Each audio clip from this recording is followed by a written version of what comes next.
পূর্বের পার্টে আমরা দেখেছি নিক ডনকে বলে দিয়েছিল যে রিচার্ড তোমার মাকে ধাক্কা দিয়েছিল, যার কারণে তোমার মায়ের মাথায় আঘাত লাগে আর সে সেখানেই মারা যায়। এই কথা জানার পর ডন রিচার্ডকে মেরে ফেলার জন্য তার বাসায় গিয়েছিল, কিন্তু সেখানে গিয়ে ডন দেখে রিচার্ড অনেকগুলো ঘুমের ওষুধ খেয়ে ফেলেছে আর মরে যাওয়ার অবস্থায় পড়েছিল। এরপর ডন ভাবে যে রিচার্ডকে সে এত সহজে মরতে দেবে না, তাই সে রিচার্ডকে বাঁচাবে আর নিজের পদ্ধতিতে জঘন্যভাবে তাকে মেরে ফেলবে। এই জন্য ডন রিচার্ডকে হাসপাতালে নিয়ে যায়। তো এই পার্টে শুরুতে দেখানো হয় হাসপাতালের যোগ্য ডাক্তার রিচার্ডের জীবন বাঁচিয়ে নিয়েছিল। এর মধ্যে ডনের আরও একটা ব্যাপারে সন্দেহ হয়, কারণ যখন ডন রিচার্ডের বাসায় গিয়েছিল তখন টেবিলের উপরে ঘুমের ওষুধের সাথে কিছু স্বাস্থ্যের ট্যাবলেটও পড়েছিল। এটা দেখে ডনের সন্দেহ হয় যে যদি রিচার্ড তার কর্মকাণ্ডের জন্য আফসোস করে আর ঘুমের ওষুধ খেয়ে আত্মহত্যা করার চেষ্টা করতে চায়, তাহলে সে স্বাস্থ্যের ট্যাবলেট কেন বের করে রেখেছিল? আবার কেউ তো রিচার্ডকে আত্মহত্যা করতে জোর করেনি। ডন তার এই সন্দেহ দূর করার জন্য ইন্সপেক্টরের সাথে দেখা করে আর তাকে সব কথা বলে। এরপর ডন তাকে ট্যাবলেটও ধরিয়ে দেয় আর বলে, আমার মনে হয় আমার মাকে রিচার্ড মেরে ফেলেনি, অন্য কেউ মেরে ফেলেছে। আর রিচার্ডের ওপরে দোষ দেওয়ার জন্য সে এমনভাবে সেটিং করেছে যে রিচার্ড অনুশোচনার জন্য আত্মহত্যা করেছে। দেখো, শুধু তুমি আমাকে সাহায্য করতে পারো, কিছু একটা করে আমার মায়ের হত্যার এই কেসটা খুলে দাও। আসলে এটা 20 বছর আগের কেস, তারপরও ইন্সপেক্টর রাজি হয়ে যায়। কিন্তু ডন নিজের দিক থেকেও ইনভেস্টিগেশন শুরু করে দেয়। ডনের সন্দেহ এখন নিকের উপরে হয়, কারণ সেই ডনকে রিচার্ডের বিরুদ্ধে উস্কে দিয়েছে আর এটাও বলেছিল যে রিচার্ডই তোমার মাকে মেরে ফেলেছে। এরপর ডনের মনে হয় হয়তো নিকও রিচার্ডই ছেলে, কারণ রিচার্ড নিকের সাথে এরকম ব্যবহার করতো না যেরকম ব্যবহার সে কেনেতের সাথে করত। এই জন্যই হয়তো নিক আমাকে রিচার্ডের বিরুদ্ধে উস্কে দিয়েছে। এরপর ডন তার সন্দেহ দূর করার জন্য সেক্রেটারিকে একটা কাজ দেয়। ডন সেক্রেটারিকে বলে, কিছু এরকম করো যাতে নিকের মনে হয় আমি তাকে সন্দেহ করছি। এখানে ডনের প্ল্যান হচ্ছে সেক্রেটারিকে গুপ্তচুরি করতে দেখে নিক নিজেকে বাঁচানোর জন্য অবশ্যই কোনো ভুল করবে, আর তখন ডন তাকে হাতে নাতে ধরে ফেলবে। ডনের বলার জন্য সেক্রেটারি রিচার্ডের অফিসে গিয়ে তার চুল কালেক্ট করতে থাকে, যেটা সেখানে পড়েছিল। শুধু এতটুকুই না, সেক্রেটারি সেখানে থাকা একটা জিনিস সরিয়ে ফেলে যাতে নিকের মনে হয় রিচার্ডের রুমে কেউ এসেছিল। আর যেরকম ডন এক্সপেক্ট করেছিল ঠিক সেই রকমই হয়। নিকের সন্দেহ হয় যে কেউ এখানে অবশ্যই এসেছিল, তাই নিক এক জায়গায় লুকিয়ে পড়ে আর ডনের সেক্রেটারি নিজ ইচ্ছায় সেখান থেকে বের হয়ে চলে যায়। তখন নিক ভাবে ডনের অবশ্যই সন্দেহ হয়েছে যে আমি রিচার্ডেরই ছেলে, এই জন্য হয়তো ডিএনএ টেস্ট করার জন্য সেক্রেটারি এখান থেকে কিছু তুলে নিয়ে গেছে। তাই নিক ডনকে শেষ করার সিদ্ধান্ত নেয়। অন্যদিকে এই কেসের ইনভেস্টিগেশনের জন্য ডন অনেক টেনশনে থাকে, তাই ডন নিজেকে একটু রিল্যাক্স করার জন্য সারা আর কিমের সাথে আউটিংয়ে যায়। তখন সেখানে আমরা একজন প্রফেশনাল হত্যাকারীকে দেখতে পাই, যাকে নিক সুপারি দিয়ে ডনকে মেরে ফেলতে বলেছে।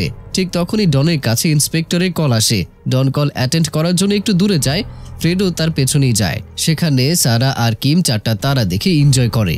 এর মধ্যেই ওই হত্যাকারী ডনের উপরে হামলা করতে আসে, কিন্তু ফ্রেড তো তার সাথে আছে, তাই দুজন মিলে তার সাথে লড়াই করে। কিন্তু এই হত্যাকারী নিজের দিক থেকে একদম অনেক চেষ্টা করে ডনকে মেরে ফেলার জন্য। কিন্তু এই খবর না জেনে সারা গল্প করতে মেতে ওঠে, কিন্তু হঠাৎ করে যখন সারা ডনের দিকে তাকায় তখন তার মনে হয় কেউ ডনের উপরে হামলা করেছে। তাই সারা তার সুপার পাওয়ার ব্যবহার করে আর জুম করে দেখে ডন আর ফ্রেডের সাথে কেউ লড়াই করছে। সারা ডনের সাহায্য করতে যেতেই যাচ্ছিল, তখনই সেখানে সারা আরেকজন লোককে আসতে দেখে। আর বন্ধুরা, সে অন্য কেউই নয় বরং নিকই ছিল। নিক এখানে দেখতে এসেছে যে ওই হত্যাকারী ডনকে কিভাবে মারছে। এরপর সারা নিকের চোখ জুম করে আর দেখে তার একটা চোখ ব্লু কালারের। এখানেই সারা রিয়েলাইজ করে তার স্বপ্নে ব্লু কালার চোখের যে ছেলে তাকে ভয় দেখাতো সে চ্যাংই ছিল, আর চ্যাংই নিক। এই নিকের চোখই ওই কালারের, তার মানে নিক চ্যাং, এটা কনফার্ম হয়ে যায়। এরপর সারা তার ওই স্বপ্নের মানে বুঝতে পারে আসলে ডনের মায়ের হত্যাকারী রিচার্ড নয়, বরং চ্যাং হত্যা করেছিল, মানে নিক হত্যা করেছিল। কিন্তু সত্যিটা কি সেটা আমরা সামনেই জানতে পারবো। তো এই কথা জেনে সারা শক পেয়ে বেহুশ হয়ে যায়। আর ওইদিকে হত্যাকারী ডন আর ফ্রেডকে মেরে ফেলতে যাচ্ছিল, কিন্তু তখনই পুলিশের গাড়ির আওয়াজ আসে আর সে পালিয়ে যায়। এরপর যখন সারার জ্ঞান ফেরে তখন সে ডনকে সবকিছুই বলে দেয় যে আসলে তোমার মাকে নিক মেরে ফেলেছে, এটা জেনেও আমি তাকে বাঁচাতে পারিনি। আর এখানে জানা যায় সারা নিককে ডনের মাকে মেরে ফেলতে দেখেছে, কিন্তু যখন সারা তার সুপার পাওয়ার বেশি ব্যবহার করে আর হত্যাকারীর চেহারা দেখার চেষ্টা করছিল তখন সারা অসুস্থ হয়ে পড়ে।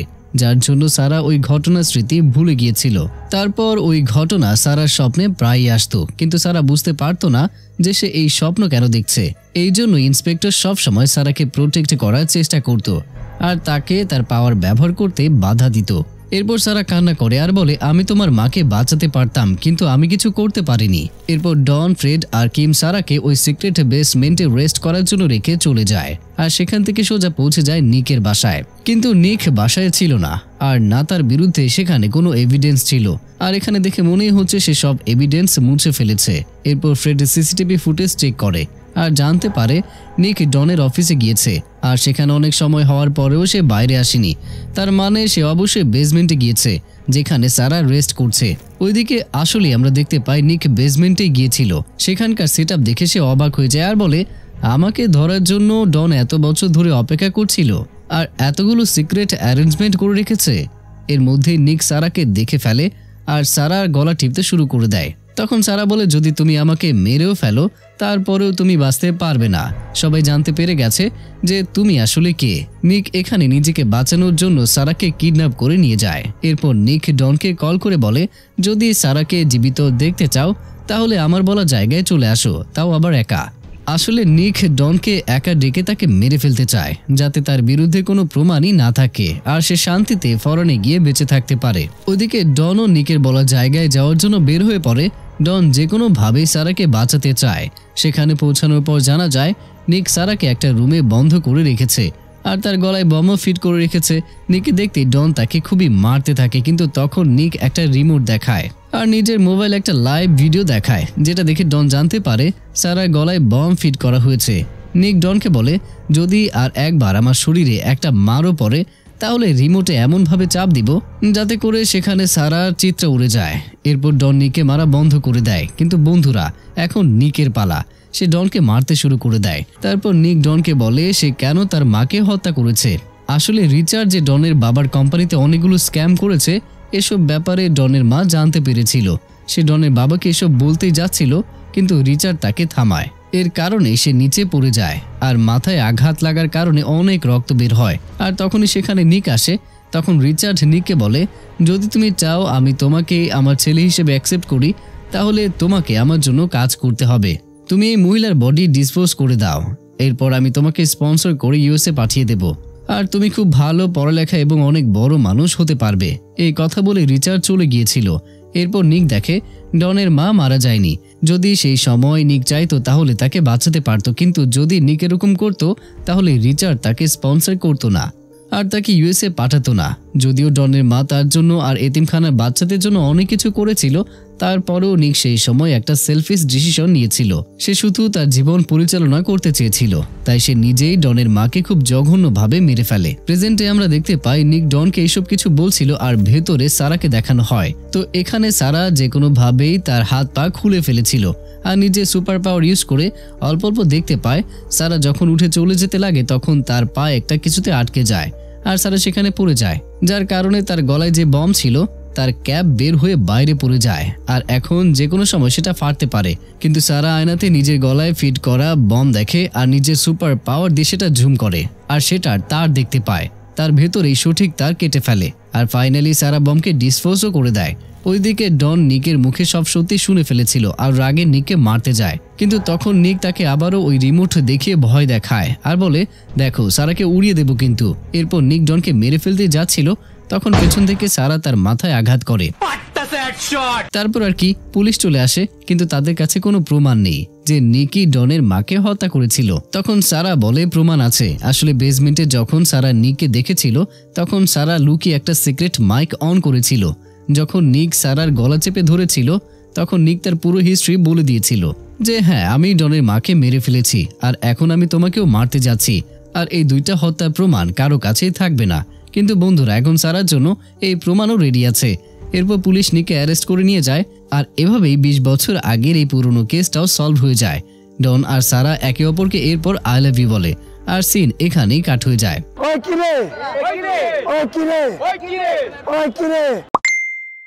এই জিনিসটা কিন্তু খুব ভালো লাগে।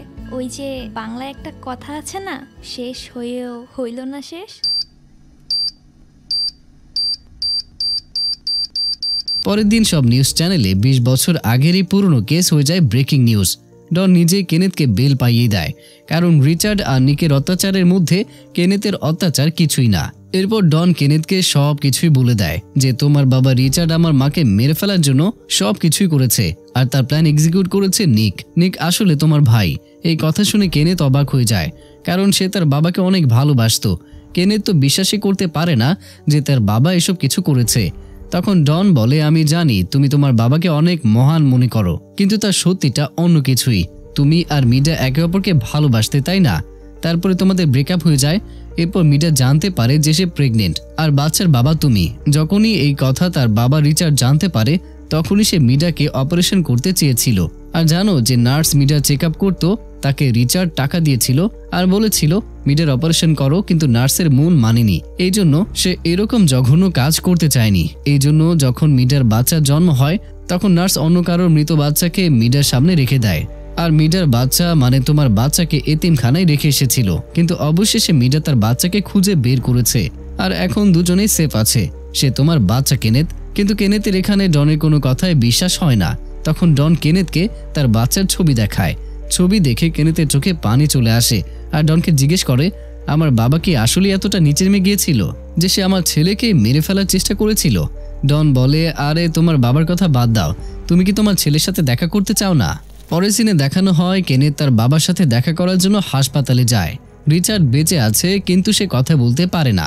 কেনেথ রিচার্ডের হাত ধরে বলে, আমি আপনাকে আমার সব কিছুই ভাবতাম বাবা, আপনি আমার রোল মডেল ছিলেন, আর আমি সবসময় আপনার মতোই হতে চেয়েছি, কিন্তু এখন জানতে পারলাম আমার আপনার মতো হওয়া উচিত নয়। আমার জন্য আমার ছেলে ইম্পর্টেন্ট, আমি তাকে খুঁজতে যাচ্ছি, আমাকে ক্ষমা করে দিন। এই কথা বলে কেনেথ চলে যায়। এসব কথা শুনে রিচার্ড কান্না করতে থাকে। আসলে কেনেথের মনের দিক থেকে সে কিন্তু খারাপ না, কিন্তু নিজের বাবার সাথে থেকে না জানি সে কি করেছে। কিন্তু এখন সে তার বাবা সত্যি জানতে পেরেছে, এই জন্য সে তার ছেলে আর মিডার কাছে যাচ্ছে। ওইদিকে নিককে দেখানো হয় যে লকআপে আছে, কিন্তু তার দম্ভ কমেনি। নিক বলে, কেউ আমার কিছু করতে পারবে না, আমার বিরুদ্ধে কারোর কাছে প্রমাণ নেই। কিন্তু যখন সারা নিকের ভয়েস রেকর্ডিং পুলিশের কাছে দেয়, তখন নিক বুঝতে পারে যে এখন তাকে কেউ বাঁচাতে পারবে না। এরপর আমাদের ফ্রেডকে দেখানো হয়, যার কাছে এখন অনেক বড় বড় কেস আসে, কারণ ডনের সাহায্যে সে 20 বছর আগের পুরনো কেসটাকে সলভ করে দিয়েছে। ওইদিকে ডন বুঝতে পারে না যে সে বিয়ের জন্য সারাকে কিভাবে প্রপোজ করবে। সেক্রেটারি বলে, স্যার আপনার কাছে একটা স্পেশাল জিনিস আছে, যেটা সারাকে দিন আর প্রপোজ করুন। ডন বলে, আরে বাহ, এটা তো খুবই ভালো আইডিয়া, ধন্যবাদ। এই কথা বলে ডন সারাকে প্রপোজ করার জন্য সেখান থেকে বের হয়ে যায়। এরপর সেক্রেটারি একাই আরো বলতে থাকে, আরে আমার কাছে তো এর থেকেও আরো ভালো ভালো আইডিয়া আছে, কিন্তু আমার কথা শুনে কে? এই লোকেরা কি আমাকে বোকা ভেবে রেখেছে? তো পরের সিনে ডন সারাকে একটা সুন্দর রেস্টুরেন্টে নিয়ে যায়, আর সারার পছন্দের স্ট্রিট ফুড অর্ডার করে। এরপর ডন সারাকে তার মায়ের একটা চেইন পরিয়ে দেয় আর বলে, আমি তোমাকে বিয়ে করতে চাই, উইল ইউ ম্যারি মি? সারাও হাসি দিয়ে ডনকে জড়িয়ে ধরে।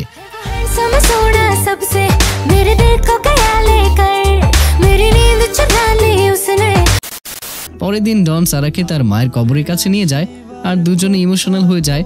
সারা বলে, মা আপনাকে আমার অনেক ভালো লাগতো, আপনি আমার এঞ্জেল লেডি ছিলেন। আমি স্বপ্নেও ভাবিনি যে একদিন আমি আপনার ছেলেকে বিয়ে করব। যদি আপনি আমাদের সাথে থাকতেন তাহলে কতই না ভালো হতো। তারপর মায়ের কবরে ফুল রেখে তারা দুজনেই ফিরে আসে।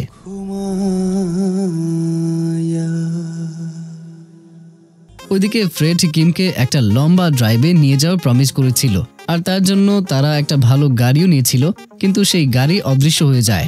তখন ফ্রেড চিৎকার করে বলতে থাকে, কে সে ব্যক্তি যে আমার গাড়ি চুরি করেছে? তখনই ফ্রেড একটা লেটার পায়, যেখানে লেখা ছিল, দেখ আর বেশি কথা বলিস না, তোমার গাড়ি আমি নিয়ে যাচ্ছি, আমি আর সারা লম্বা ড্রাইভে যাচ্ছি, তাড়াতাড়ি ফিরে আসবো। ফ্রেড বলে, ডন তুমি খুবই সেলফিশ হয়ে গিয়েছো, আমার জন্য তোমার একটু চিন্তা নেই। কিন্তু সেখানে এটাও লেখা ছিল যে তুমি আমাকে বদয়া দেওয়ার আগে আমি তোমার জন্য প্ল্যান বি রেডি করে রেখেছি। আমি তোমার আর কিমের জন্য প্যারিসের টিকিট বুক করেছি, আর সেখানে থাকার ব্যবস্থাও করেছি। যাও লাভার্স, খুব এনজয় করো। এটা দেখে ফ্রেড খুশিতে নাচতে শুরু করে। ডন আর সারাও এক জায়গায় ক্যাম্পিং করে। সারা বলে, আমার ঠান্ডা অনেক লাগছে। তখন ডন তাকে একটা কম্বল দিয়ে জড়িয়ে ধরে উঠিয়ে নেয় আর বলে, এখন তোমার ঠান্ডা লাগবে না মেরি জান।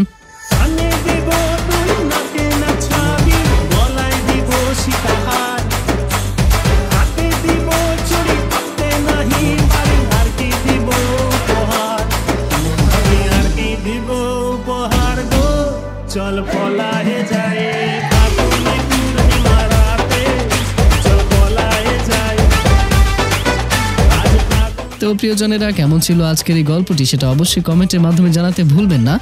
দেখা হচ্ছে পরবর্তী নতুন একটা অসাধারণ ড্রামাতে। ততক্ষণ পর্যন্ত সবাই ভালো থাকুন, সুস্থ থাকুন আর অবশ্যই আমাকে মনে রাখুন।